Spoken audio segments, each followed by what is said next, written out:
poursuivre sur ce sujet, j'accueille sur ce plateau Rudy Pérez. Bonjour, vous êtes notre expert.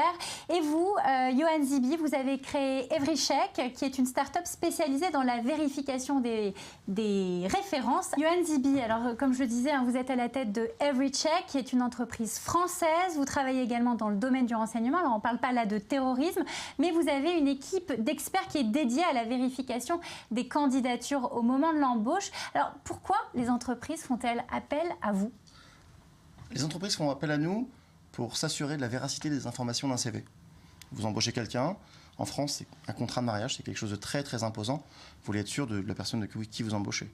Son diplôme, ses dates d'embauche et ses expériences. Alors concrètement, comment vous faites? Comment vous travaillez? Alors, on a une alliance de petits robots et d'humains qui bossent ensemble pour l'instant.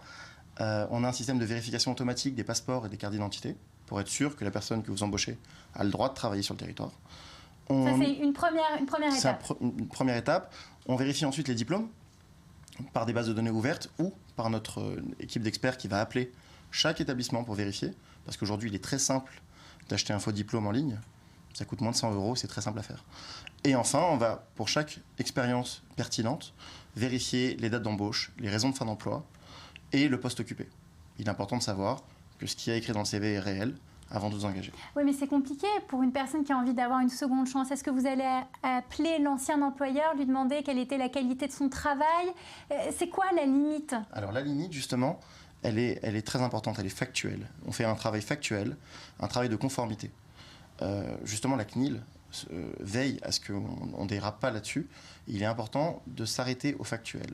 Vous embauchez une personne, on ne va pas vérifier que c'était un bon peintre en bâtiment, on va juste être sûr qu'il a bossé de janvier à décembre, qu'il a démissionné, qu'il était en CDI et qu'il n'y a pas eu de problème majeur. Vous avez l'impression que votre service répond à une demande grandissante? Les entreprises sont de plus en plus soucieuses de connaître réellement le profil de leurs futurs employés? Alors, crise aidant, et aujourd'hui, le poids d'une mauvaise embauche est très très important.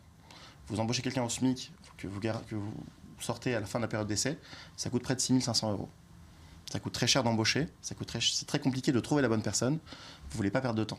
Donc les entreprises, oui, on externalise ce service, ce métier qu'ils sont censés faire eux en amont, mais qui est trop chronophage et qui du coup font mal. Donc ils externalisent cette tâche et on s'en occupe pour eux.